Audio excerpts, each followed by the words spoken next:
El cine siempre tiene que estar presente en la pareja. Hoffman y Eduardo Fuentes hablan de todo en El Ciudadano ADN, el matinal de la 91.7. Parece que perdimos rumbo. Vamos a tener que volvernos un poquito, señor Antón. Ahí tomamos la otra huella, porque para acá nos vinimos muy para el este. ¿Francés? ¿Qué es eso? No sé, a lo mejor fue el ejército. Asustar a los indios. Ahí estamos escuchando el avance, el tráiler del estreno chileno de esta semana. Se llama Rey. Tal cual. Y es una película muy especial. Yo diría que es una suerte de espectáculo visual totalmente distinto a lo que estamos acostumbrados a ver, y además con una historia que es real, es verídica, que ocurrió en nuestro país y que además probablemente muy poca gente conoce. ¿Sabían ustedes que la Araucanía tuvo su propio, o así entre comillas, su propio rey, un francés que vino acá a decir, oye, esto, hagamos algo? Bueno, contemos detalles de eso, pero contemos más detalles de la película. Está con nosotros. ¿Cómo se dice? Niles Atala, su director. Bienvenido, Niles. Director. Muchas gracias. Qué bueno que Traducción traduzca para quienes que no saben francés. Y está también con nosotros Rodrigo Lisboa, protagonista. Muy bienvenido, sí. Rodrigo. Oye, notable, 8 años de investigación. Una película que ya tuvo su primer premio en un festival internacional. Y que la primera pregunta que me nace a mí, la dejo libre para ustedes dos, es ¿por qué nace el interés de hacer esta investigación? ¿Cuál es el motivo de decir vamos a hacer una película con este tema que es tan desconocido por lo demás para la mayoría de chilenos? A mí me topé con el personaje hace años atrás en una feria de la calle. Encontré un libro antiguo que tenía como un capítulo de la historia de este personaje y empecé a investigar más, leí más libros de él y me trajo mucho como varias cosas de él, principalmente la capacidad de soñar que tenía este personaje, que como contra viento y marea y contra todas las ideas y poderes de su época, este francés trató de hacer un reino independiente. Si yo estoy de acuerdo con lo que él quiso hacer o no, me interesó y tuve cierta admiración por cómo él seguía, o este sueño consumió toda su vida, y eso es como entre enfermedad y entre obsesión, compulsión que preocupa y da miedo, de hecho, y quizás la persona tenía un desbalance, un desequilibrio mental fuerte, pero por otro lado, como viéndolo desde el punto de la perspectiva de un cineasta, esa capacidad de soñar y ese nivel de obsesión, me identificaba mucho con eso y me inspiraba también. En tu caso, Rodrigo, ¿sabías de este personaje de Aurélie Antoine de Toulon? Exactamente. ¿Conocías parte de su historia? ¿Cómo fue para ti irte metiendo en este pseudo Quijote y su aventura? Conocía la anécdota nomás de este francés que se había proclamado rey y que lo habían echado para afuera por loco. Eso era lo que había conocido. Y bueno, fue muy entretenido porque como tuvimos tanto tiempo para estudiar mientras escribía el guión, empecé a leer, así que me aprendí mucho de la historia de la Araucanía, de nuestro país, de las cosas que se dicen y las que no se dicen. ¿Qué cosas no se dicen, por ejemplo? A ver. Como las tensiones, por ejemplo, en los poderes en los años, a mitad del siglo XIX, en 1850, cuando empieza a cambiar el discurso, cuando el mapuche deja de ser el guerrero poderoso, belicoso, del cual todos somos hijos y orgullosos, y se empieza a transformar en este borrachito que no hace nada y que todas las tierras están abandonadas del Biobío del sur, y hay que darles hay una discusión, por ejemplo, en este programa es político, una discusión muy parlamentaria, muy intensa en los años 50 en el Parlamento de, bueno, ¿qué hacemos? Y bueno, y el discurso se va dando vuelta de repente, y de repente el discurso se establece que es imprescindible entrar a dominar este nuevo territorio, porque hay que convertir esos pantanos en tierras cultivables para poder proveer de trigo a la fiebre del oro.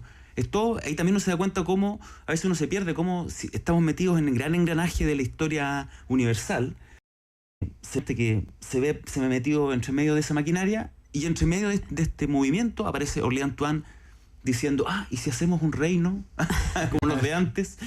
Entonces, claro, investigar este personaje en ese contexto de la historia de Chile es muy, muy interesante. Oye, y esta investigación también incluye viajes a la Araucanía, conversaciones con las comunidades mapuches también, me imagino. Todo eso va nutriendo este desenlace. Sí, trabajamos, hicimos muchos viajes Rodrigo y yo también.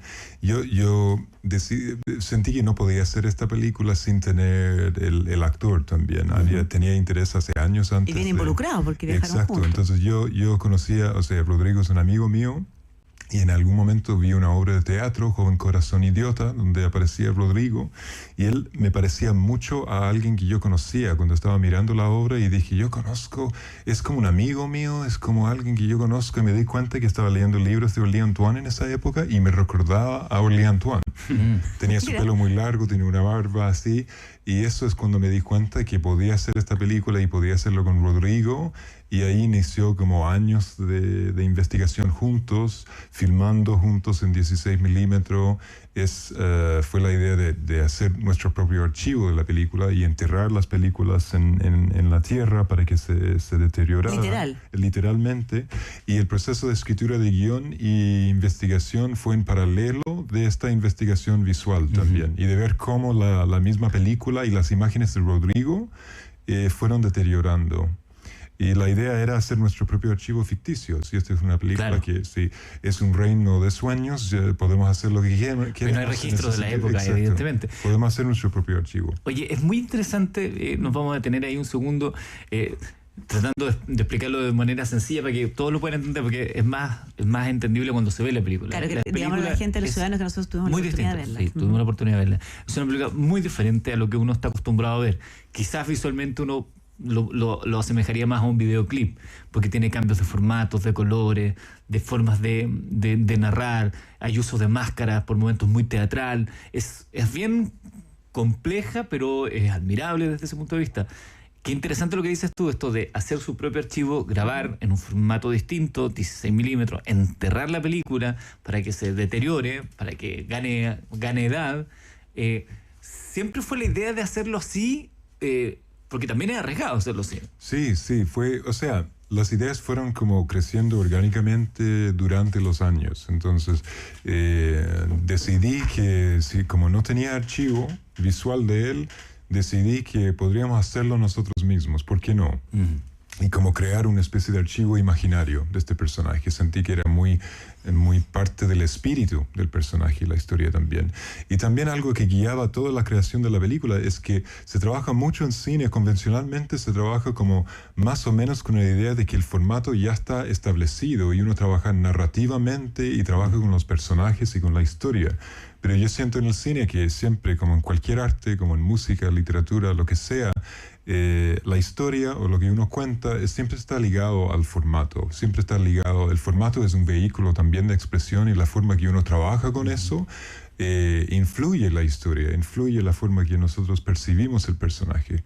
Entonces quería que la experiencia visual y sonora de la película fuera una experiencia sensorial importante, particular, que fuera más allá y que también relataba algo de las ideas y de los impulsos detrás del personaje y también de la manera que la memoria deteriora, la forma que nosotros percibimos la historia.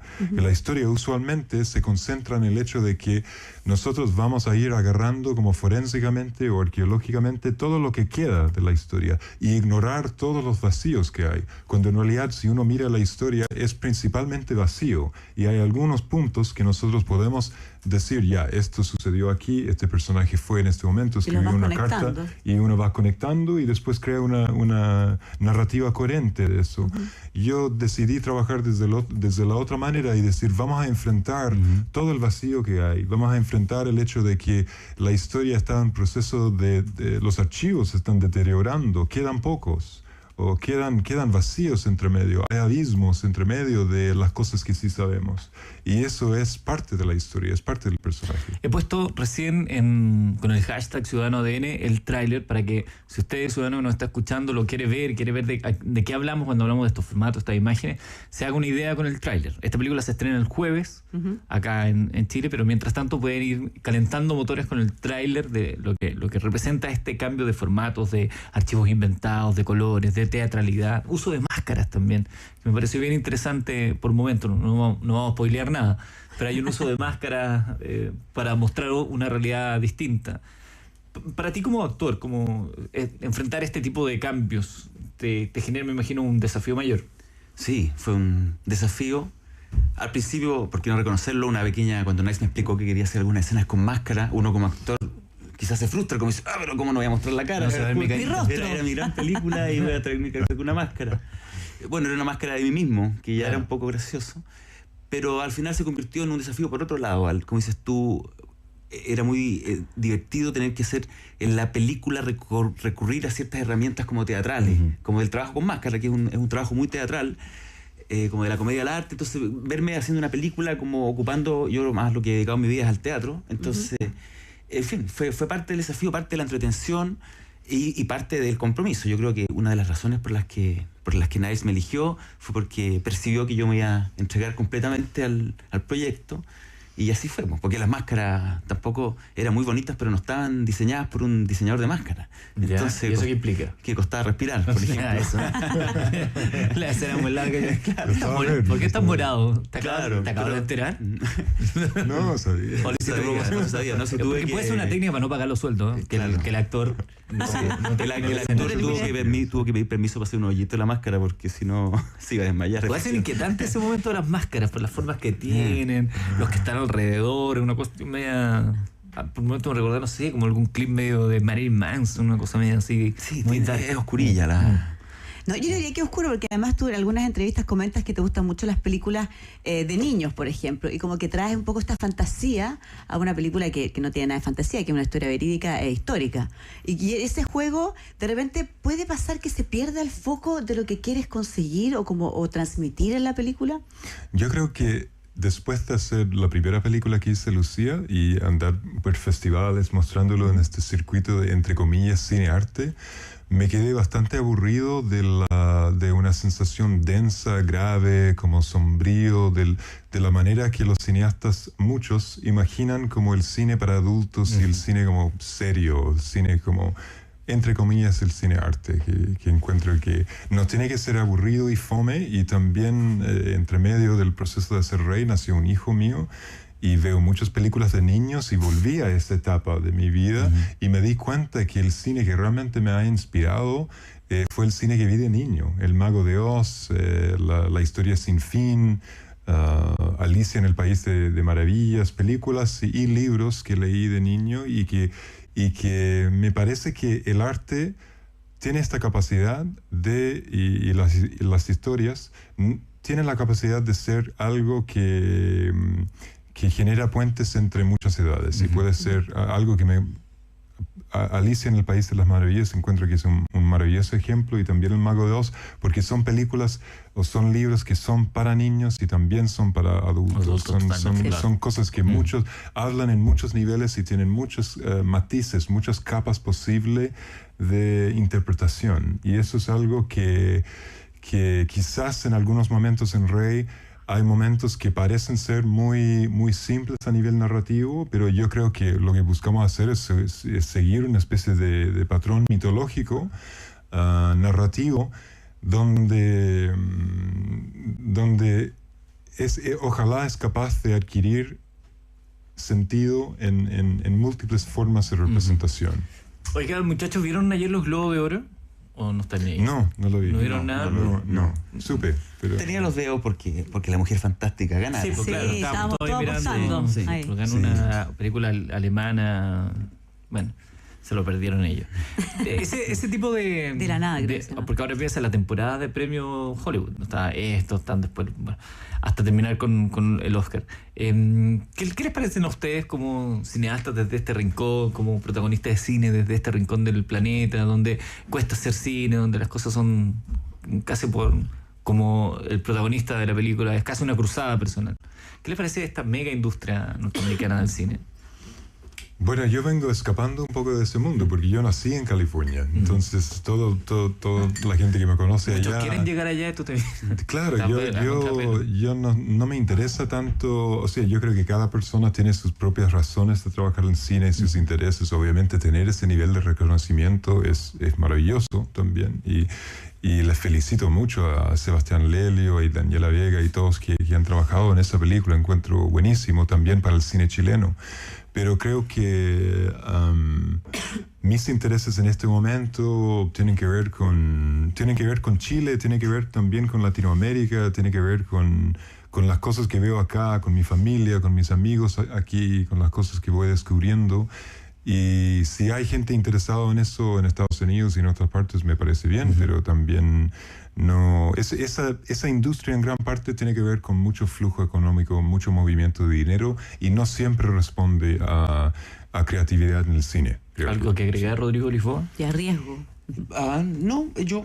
El Rey incluso para mí ha sido mi máximo punto de glamour internacional, porque he viajado a algunos festivales a mostrar la película, entonces, claro, me he encontrado con esto de la gran industria. Por ejemplo, mi única alfombra roja verdadera, así muy formal, fue en Corea del Sur, cuando fui a mostrar. Era la única que estaba en alfombra roja, y como lleno de fotógrafos, lleno de cámaras. No estaba acostumbrado, pero como dice Niles, igual es muy potente ver toda esa energía que se mueve en torno al cine, aunque sea... Porque hay más plata, porque hay más recursos, porque en muchas películas juegan con actores, internacionales. Pero ver la gran industria del cine internacional moverse es muy bonito y como pude tantear un poco ese mundo ahora gracias a Rey, fue muy entretenido, lo pasé muy bien y además es muy me sentí muy orgulloso de que el cine chileno se está posicionando cada vez muy bien en el mundo internacional. Claro. Entonces, para mí como actor era muy bonito hablar de Lelio, hablar de Larraín, hablar de, y de Raúl Ruiz, que es como el gran referente internacional. Claro, nuestro Marcelo Sala. Claro, pero sentir que eso, yo me vestía de eso. Y eso para mí era muy grato. Oye, fue una Corea del Sur. ¿Cómo llega una película chilena a un festival en Corea del Sur? Qué exótico debe ser para ellos. Es como cuando llega una película de Corea del Sur acá, pues, exótico para nosotros. Claro, distinto, raro. Del fin del mundo. Sí, las películas chilenas, como dice Rodrigo, están rodeando todo el mundo, encuentro yo. Y yo no logré ir a ese festival, fue Rodrigo, estamos como tomando turnos como para ir a representar la película, pero nos ha tocado ir a muchos lados, a Brasil, a Argentina, también a varias partes en Europa, y la película va a ir a Nueva York en febrero. Y sigue el viaje de la película. Mira, a mí lo que más me llama la atención, porque usted tiene una entrevista acá, tú principalmente Niles, triunfador en Rotterdam, nunca conseguí fondo alguno, la cinta fue totalmente ignorada en Chile. Tú que vuelves, que prefieres esta industria, vuelves a Chile a hacer películas que tengan que ver con Chile y son reconocidos afuera. Da un poco de rabia, ¿no? Bueno, esa línea igual quiero decir que está como tomado un poco fuera de contexto, porque lo que estábamos hablando... ¿Quién fue? Vamos, nombre y apellido. ¿Quién fue? Vamos a ver quién es el responsable. Recibimos fondos de desarrollo en Chile. Antonio Reinaldos, él escribió el artículo. No hemos recibido... Al agua. Claro. No quiero apuntar el dedo, pero es como... Pero igual es algo que se siente en el ambiente siempre, que todos los chilenos triunfan afuera y aquí son un poco reconocidos, y eso es algo que nadie puede negar. Yo creo que el ambiente acá es pequeño para hacer películas. Claro. No hay tantos recursos y muchas personas están peleando por esos mismos recursos, y tampoco siento que es un derecho mío recibir los recursos del Estado de Chile y de la gente que paga sus impuestos y todo. Creo que hay que hacer mucho para merecer eso. Ahora, fue frustrante postular 6 años seguidos y ser rechazado por 6 años para producir la película en Chile. No recibimos los fondos para el rodaje acá, y eso significó que tuvimos que ir afuera, demoró mucho tiempo, y hacer una coproducción entre 5 países y producir también con Alemania, Holanda, Francia y Qatar. Entonces ahí logramos hacer la película finalmente. Fue complejo, pero aprendí mucho de esa experiencia, y tampoco es que quiero apuntar el dedo y echar la culpa a los fondos acá. Yo creo que es una decisión muy difícil decidir qué película va a ganar, si hay fondos para solo un par de películas. Entiendo que la película Rey podría haber provocado cierto miedo para los fondos también, porque es una película quizás más arriesgada a nivel de formato, y lamentablemente existe esta dicotomía mucho en el cine que piensan que lo experimental, como implicando con la palabra implica en el cine algo muy negativo, algo hermético, algo que no es narrativo, algo que es pretencioso, y yo no siento así, siento que la posibilidad de experimentar en el cine y la posibilidad de que haya algo narrativo que tú puedes seguir y puedes disfrutar de una película pueden ir juntos y no son exclusivos, y en Rey tratamos de hacer eso. Este jueves entonces, gran estreno de Rey. Inviten a la gente a que vayan porque fin de semana primero es muy importante para el cine chileno. Rey, no se pierdan Rey, es una gran película. Hemos trabajado años para contar la historia de Orly Antoine de Tounens, este personaje que ya en su tiempo estaba fuera de época, pero aún así su historia nos dice cosas del Chile de hoy también, porque algunas de las preguntas o algunos de los conflictos en los que Orly Antoine estuvo metido son conflictos que están vivos, y eso es muy sorprendente y fuerte también. Además aprovechen de verla en pantalla gigante, porque como es muy visual, se va a disfrutar mucho más que lo que podemos hacer nosotros, por ejemplo, que lo vimos en el computador. Hay que verla en No, hay que verla en cine, por hay que verla. favor. Yo la enchufé al tiene un televisor. sonido hermoso y una. De hecho, lamento por ustedes que la hayan visto en el computador. Porque se ve es un espectáculo visual muy notable. Muy buen sonido. Sí. No, Muy está delicado, bien. además. Sí. Muy delicado. Muchísimas gracias por venir. Gracias a ustedes. Éxito en este estreno. Recuerde, Rey, película chilena, este jueves en las salas de nuestro país.